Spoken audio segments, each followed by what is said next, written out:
Neil, may sila, ano ka, celebrity, police, matipuno, gwapo.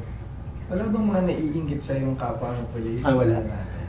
Lahat sila very proud sa akin. Talagang parang, siguro inisip na sana ako rin.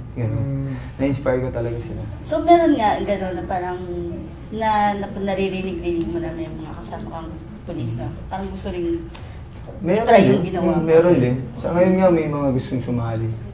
Kasi itong year, magkakaroon ulit kami ng pageant sa baka itong September, itong Miss International Philippines, dito sa local. Oo.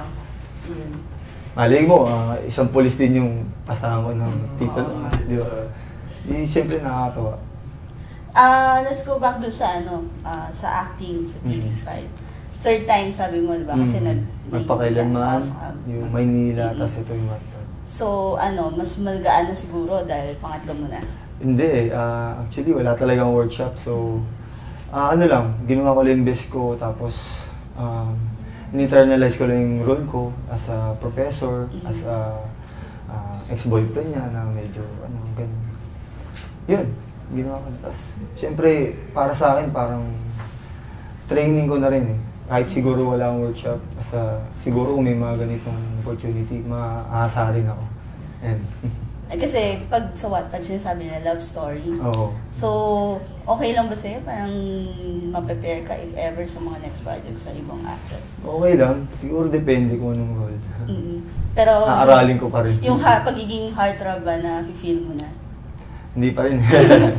Talaga, sa dami ng girls na mahanga sa'yo, hindi ko rin. Siguro meron.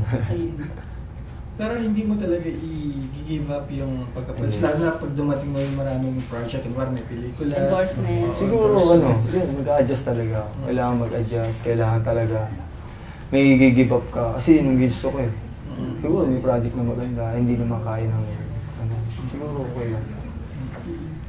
Neil, question lang, pang-kiliti lang kasi yun nga, di ba sabi ko, may ka na, celebrity ka na, may tutuloy ka na. Hindi naman seriously.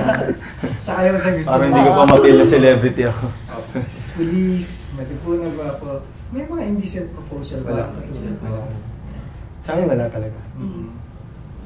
Siguro kung meron man, friendship. Kasi nabanggit mo kanina na may mga parang yung sa police, ba? Yung reputation ng police dapat matipuno, ganyan.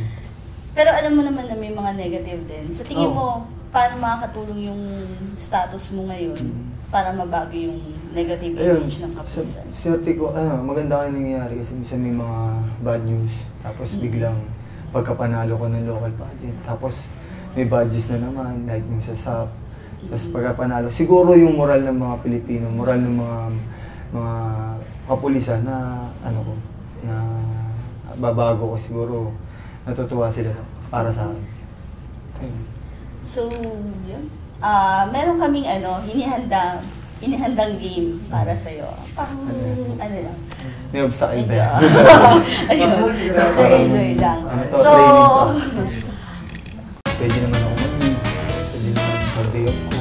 Day off naman siguro ako. Pero one call pa rin kami mga polis. Kahit sabihin mo saan kami, one call pa rin. Paano siya naging magandang influensya sa mga kapwa mo? Malaki.